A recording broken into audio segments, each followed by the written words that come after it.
Hello everybody. It's going to be a short video on how to clean out the end gates on our Carlson CP100 or P3. Let's start by getting the shovel out of the way, taking out our sonic sensor. So my cords are out of the way. Then I'm going to crank the jacks all the way down.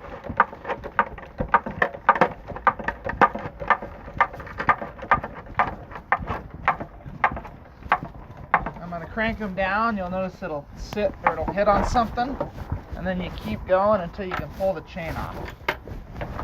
And then you crank them back up.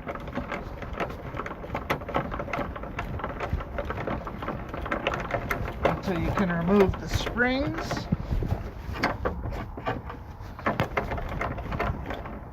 You can also just as easily do this on the ground as you do on the trailer.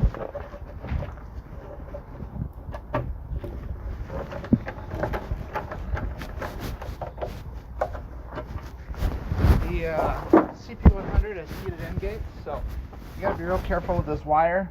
Because we've broken this a couple times, I put a plug on it.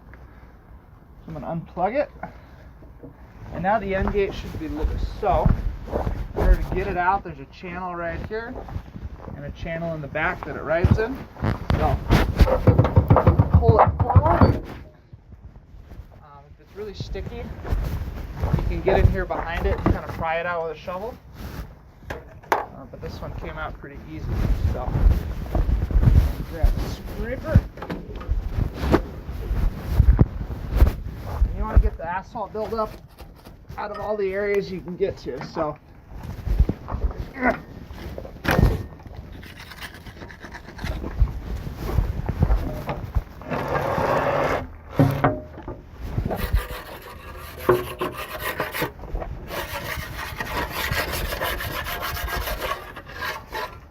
make sure you clean out this channel real good.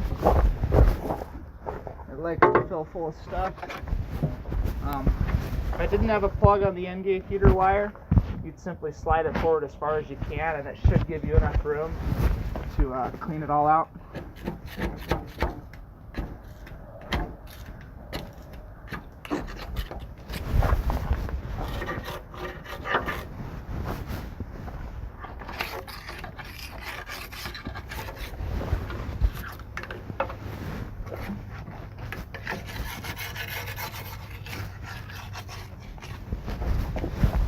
Because I do have this one unplugged, I'm going to slide it all the way out because it's easier. And this, I believe, is our only paver with heated end gates, so the other ones, really easy, you just pull the gate all the way off.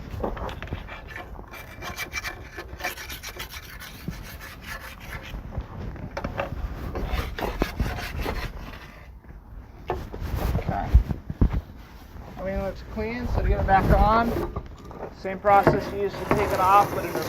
So, slide the end gate back in, make sure the channel in the front and the channel in the rear line up. I'll put my springs back in. Doesn't matter which direction or which ones you put on first. You will notice that these springs are bent. That's from hitting the end gate on stuff. Not a big deal, but kind of a hassle. Okay, once you get the springs in, crank your jacks all the way back down. You want to try to do them together if you can.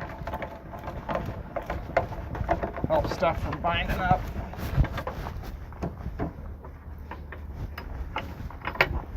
And then you only need to go down far enough for the first chain link to catch, and make sure that the chain's not twisted when you go to hook it up.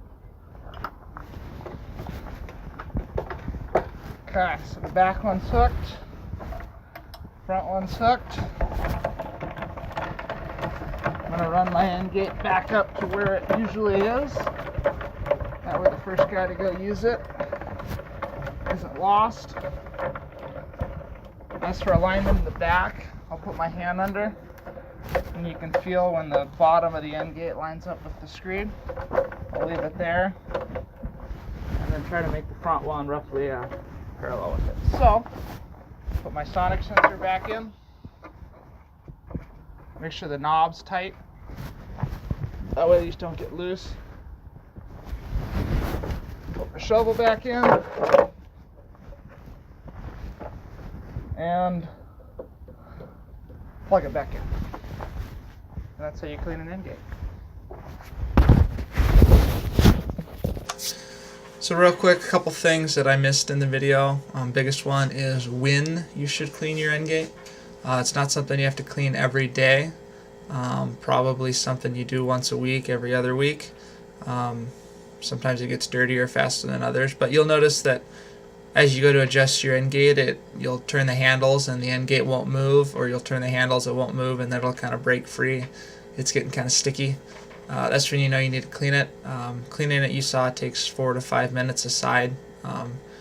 You can do it either when you're done paving and start of the day, or back at the yard while it's on the trailer. It's just as easy to do it on the ground, except instead of hitting on the trailer, it just hits on the ground. So, yeah.